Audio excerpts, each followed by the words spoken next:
All right. In this video, I'll share with you a conversation I had with a friend of mine with regards to a business that his friend is planning to run. Now, obviously, to protect the person's identity, I have changed a few key details because, end of the day, I like to maintain a person's privacy. But the reason why I'm sharing this video with you, or these thoughts, is so that if you are planning to get into business, maybe these are the points you need to consider. By the way, if you see me looking at the screen, it's because I've written down the points here, especially what I discussed with that guy. So having said that, let's start with the video, and please feel free to comment and put your thoughts down below. Okay, so the guy in question is someone who was based in Sharjah, that is, in UAE. This is one emirate. Okay, Sharjah. So he has been running a restaurant there for close to 10 or 15 years plus. He has had a good reputation. Most of the people within those areas, you have tall buildings. So many people, they come down there to have food because the food is priced very competitively. Not too cheap, not too expensive, but the quality is very good. And mainly family people come there. So the guy was, making money. He was pretty happy. But then what happens is, because of competition, because of market changes, especially inflation, you can't rest on your laurels. And the worst part about UAE is that your rent increases every year or every 2-3 years, and sometimes it even goes double, and there's nothing you can do about it. The landlords would simply tell you, listen, you don't like, leave. I can immediately get somebody else. That is their common response. And given the fact that he also, when he started his business, he was single, then he got married, he had children. So expenses also grew. So he decided to venture out and figure out, how can I increase more money? And the most sensible answer he found was, okay, why not start a business in Dubai? Now, Dubai, unlike Sharjah, is very competitive. A lot of money is there, but a lot of competition, and the expenses are much more. So if you're looking at 3x profit, then it'll be 3x expenses, it'll be 3x the risks. Okay, everything is like much more than that. So Dubai was the place he wanted. But now what he decided is, okay, instead of having the same business, why don't I expand and, do better than what I was doing before? So before, he had a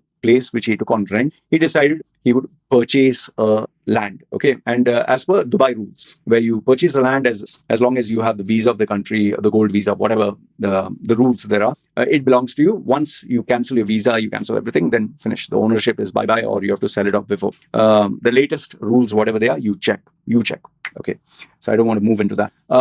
Okay. So where was I? He purchased the land, and he decided to build a building. Let's say roughly, I'll give you the stats.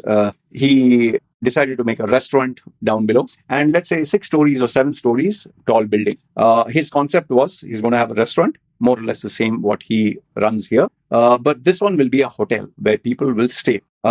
So if you average, let's say, for example, you average 5 rooms or 6 rooms per floor. So that was the revenue model. He decided, okay, if I have these many rooms, these many customers, this much money I'll make. Down restaurant, this much money I'll make. He did a market survey. He paid consultants. He had a SWOT analysis, whatever. Fine. Okay. And because everything moves fast in Dubai, he decided to speed up the process of building. Now, this is where he made the first mistake. When you do everything fast in a hurry, there is always chance to make mistakes. And which is where he realized painfully, because the construction went out fast, only for him to realize some of the material was duplicate. Some of the construction, the planning was rejected by the municipality. So where he had initially, let's say, for example, priced at 100 million, he ended up having to foot the bill of 300 million. I'm just giving an approximate. So it's 3 times more the budget. And in order to manage the budget, which he never expected would go so much, he ended up, seeking out a business partner,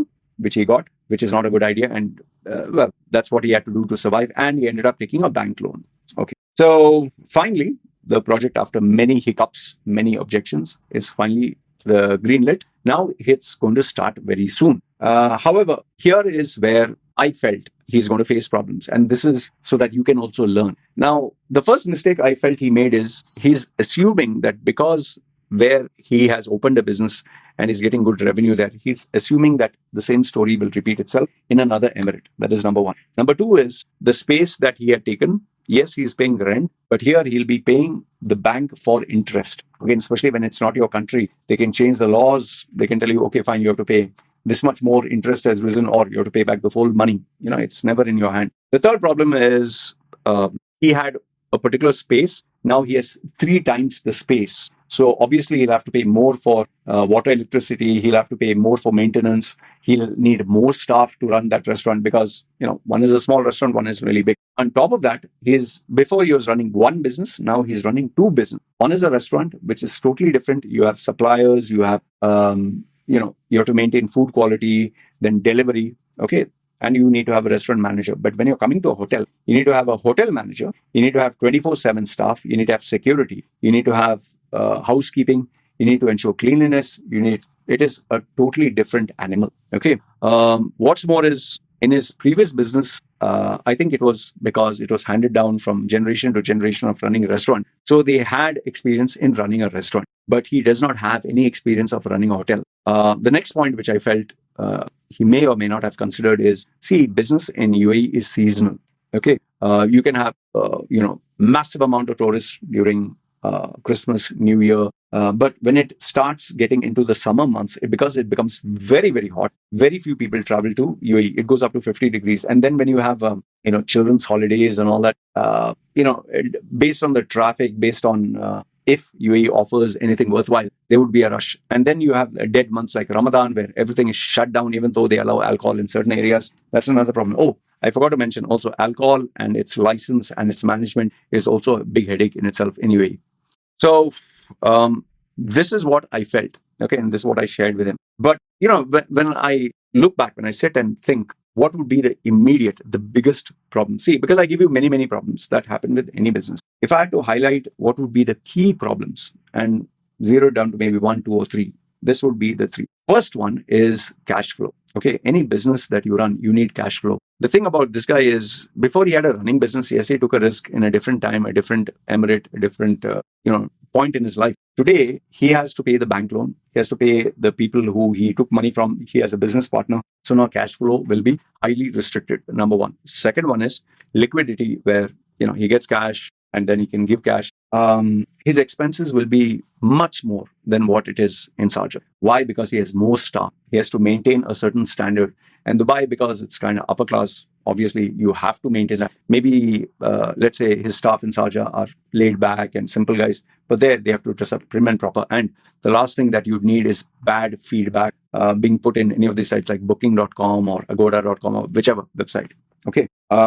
So those are two. The third one, which I feel is the most critical or the toughest one, is manpower. To get the right person, to get someone with integrity, someone you trust, is near to impossible. That also someone with experience and someone who can generate revenue. Because in Dubai, my personal experience has been, if someone can generate business or money, he will immediately start his own business. He would always ask himself, I'm generating millions for this guy. Why should I do it for him? Why don't I do it for myself? He'll try to get an investing partner. They'll start a business. So everyone wants to be a businessman in UAE. So I feel the challenge that he'll face is, where will he get a staff, like let's say a hotel manager or restaurant manager, who can not only manage the place, but also guarantee him business? And given the fact that there are existing players in the market, what are you going to do? Cut down your costs, give them something for free, or tell them, I'll give you this extra instead of this. People will be like, I already have known people. Why should I choose a new vendor or supplier? Unless, of course, I have, let's say, a lot of benefit. Okay. So yeah, that would also be, one of the biggest key headaches. In fact, I feel manpower is the biggest one, because remember, he has to maintain the restaurant. He has to maintain the quality. He has to maintain the standard. See, in that restaurant, he could sit there 24/7. But now in a hotel, you have 3 times the size, plus you have a complete hotel to run, and he doesn't have any experience. You will need somebody else to help you. And then when you have a partner, that's another headache.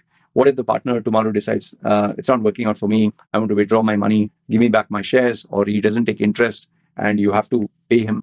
So overall, what I felt is, it is a very ambitious plan that he undertook for himself. If you ask me the odds of a restaurant surviving in UAE, I would put it down as low as 80% chance of failure, 20% chance of success. But now when you're talking of a new business, a new venture, that also 3 times the headache, plus moving into an industry or segment you don't have experience, like hotel, the chances of failure, before it was 80%, now it's at least 90, 95%. So this is what I felt. I don't know. I would like to know your thoughts. What do you think? And remember, when you're talking of a place like Dubai, where things are fast and furious and highly competitive in nature, it is to be seen whether you can survive or not. So that has been my analysis. Let me know, what do you think? Do you think I missed out on any points? And if you have any experience in business, do put down your thoughts below and let me know. This being my analysis, do you think I missed out on any point, or am I wrong anywhere? Love to hear what you have to say. You guys take care, and let's see if my prediction proves true or false. You guys